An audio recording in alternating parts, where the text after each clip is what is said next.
अगले 48 घंटे इंतहाई अहम हैं। इसमें दुनिया का नक्शा तब्दील होने का इम्कान है। अमरीकी सदर की जानिब से ईरान को अब 10 से 15 रोज़ का टाइम नहीं बल्कि सिर्फ 48 घंटे का वक्त दिया गया है। उधर अमरीका, ईरान और उसके साथ साथ जो अफ़गानिस्तान के अंदर जो हालिया झड़पें चल रही हैं, इस बारे में बात करेंगे आज के वीलॉग में। मेरा नाम है इरफान मलिक और आप देख रहे हैं 24 न्यूज़ का डिजिटल प्लेटफॉर्म। अमरीका और ईरान के दरमियान हालिया कशीदगी में आज सदर ट्रंप की जानिब से एक अहम जो बयान दिया गया है, उसमें ये कहा गया है कि ईरान के पास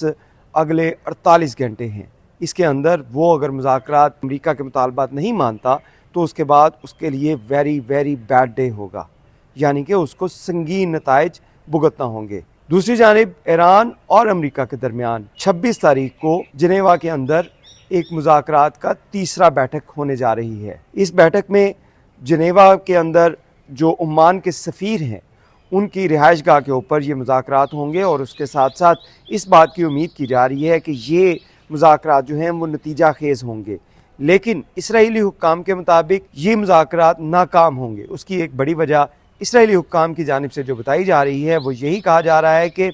इसराइल की जानिब से ईरान को ये मुतालबा भी रखा गया कि ईरान अपनी तमाम जौहरी तनसीबात और उसके साथ साथ जौहरी प्रोग्राम जो है इसको मुकम्मल तौर पे ख़त्म कर दे, लेकिन ईरान की तरफ से इसको मुकम्मल तौर पे ख़त्म करने का अंदिया नहीं दिया गया और यही वो रेड लाइन है अमरीका की जिसको ईरान अबूर नहीं कर रहा। ईरान अगर इसको अबूर करता है तो उसके बाद मुल्क जो है वो ईरान और ईरान के साथ साथ उसके हमसाया ममालिक में एक बड़ी जंग लग सकती है, जिसमें अरब ममालिक जो हैं वो इसकी लपेट में आएंगे। इसके साथ साथ दुनिया भर का सिनेरियो चेंज हो रहा है। अमेरिका और ईरान की जंग के साथ साथ जहाँ पे इसराइल बहुत ज़्यादा एक्टिव है, वहीं पे आपने देखा होगा कि अफ़गानिस्तान में भी जो भारतीय स्पॉन्सर्ड दहशतगर्द हैं वो काफ़ी एक्टिव हो चुके हैं। इसके साथ साथ जो अमेरिका और जहाँ पे ईरान के मुज़ाकरात चल रहे हैं, वहीं पर 25 तारीख को यानी कि कल जो है वो मुज़ाकरात होने जा रहे हैं इसराइल के और इंडिया के। इंडिया के भारतीय वज़ीर आज़म नरेंद्र मोदी जो हैं वो इसराइल का दौरा कर रहे हैं और इसराइल में वो मुख्तलिफ अमूर के ऊपर बातचीत करेंगे, मुआहदे होंगे AI टेक्नोलॉजी के ऊपर और हित्ते की मौजूदा सूरत हाल के ऊपर मुआहदे होंगे। ये मुआहदे क्या होंगे? ये डेफिनेटली इस्लाम के मुखालिफ होंगे, क्योंकि अमेरिका की तरफ से और इसराइल की तरफ से अब तक जितने भी इक़दाम किए गए वो तमाम के तमाम मुस्लिम ममालिक के ख़िलाफ़ थे। इसमें आपने देखा होगा कि इस सदी के आगाज़ से लेकर अब तक अमेरिका और इसराइल की जानिब से जो मुस्लिम ममालिक के ऊपर जंग मुसल्लत की गई, इसमें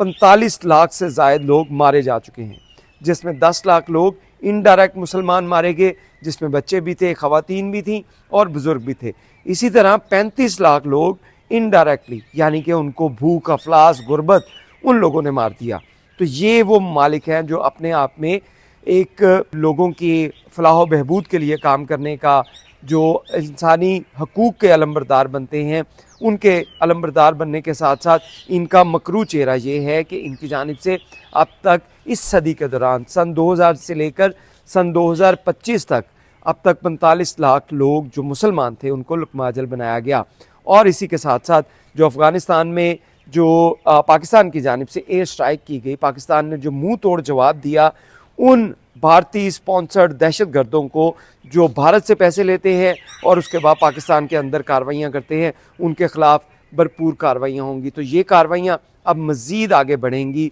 क्योंकि इसराइल की जानिब से एक और साजिश की जा रही है और अमेरिका की जानिब से एक साजिश की जा रही है कि इसराइल के अंदर जहाँ पे इसको प्रेशराइज़ किया जाए, इसको तबाह और इसके तेल के ऊपर कब्ज़ा किया जाए, वहीं पर रजीम चेंज भी की जाए। और अगर रजीम चेंज की जाती है तो इसराइल और अमेरिका जो है उनकी डोमिनेशन पाकिस्तान के साथ ईरान में ज़्यादा हो जाएगी। और उसी को देखते हुए इस वक्त इसराइली वज़ीर आज़म की जानिब से, नेतन्याहू की जानिब से भारतीय वज़ीर आज़म नरेंद्र मोदी को इसराइल में बुलवाया गया है। अब 25 तारीख को भारत के वज़ीर आज़म और नेतन्याहू के दरमियान मुलाकात हो रही है। दूसरी जानिब 26 तारीख को ईरान और अमेरिका के दरमियान मुज़ाकरात हो रहे हैं, जिसके बारे में इसराइल हुक्काम जो ऑलरेडी कह रहे हैं कि ये मुज़ाकरात कामयाब नहीं हो सकते, क्योंकि ईरान की तरफ से ये तमाम शराइत कबूल नहीं होंगी और उसके बाद जितनी हैवी फील्ड जितनी बैटल फील्ड सजा दी गई है जो इराक़ में भी नहीं थी, उससे ज़्यादा वेपन और असला जो है वो ईरान के समंदरों और ईरान के पानियों में या ईरान की सरहदों के करीब पहुंचा दिया गया है, ताकि ईरान के तमाम मिसाइल, तमाम ऐसी जो उनकी जौहरी फील्ड है उनको तबाह किया जाए। दूसरी जानिब ईरान की जानिब से भी सख्त तरीन इक़दाम किए जा रहे हैं, जिसमें बैलिस्टिक मिसाइल जो हैं वो इसराइल के जो सरहदों के करीब तरीन पहुंचा दिए गए हैं, ताकि अगर ईरान के ऊपर किसी भी सूरत में हमला होता है तो उसके बाद ईरान की जानिब से जो पहला टारगेट होगा वो इसराइल होगा और इसराइल को खित्ता अर्ज़ से मिटाने के लिए इक़दाम किए जाएंगे, जिसमें ईरान अपने तमाम तर वसाइल, जिसमें बैलिस्टिक मिसाइल हैं या जौहरी हथियार भी इस्तेमाल कर सकता है। तो ये सूरत हाल है जिसमें अगले 48 घंटे इंतहाई अहम हैं, जबकि इसके साथ साथ जो अमरीकी बहरी बेड़े वहाँ पे पहुँच चुके हैं उनके बारे में आज अमरीकी जरीदों के अंदर एक स्टोरीज़ जो हैं वो मुख्तलिफ स्टोरीज़ जो पब्लिश हुई हैं, जिसमें बताया गया कि अमरीकी फ़ौजी जो हैं वो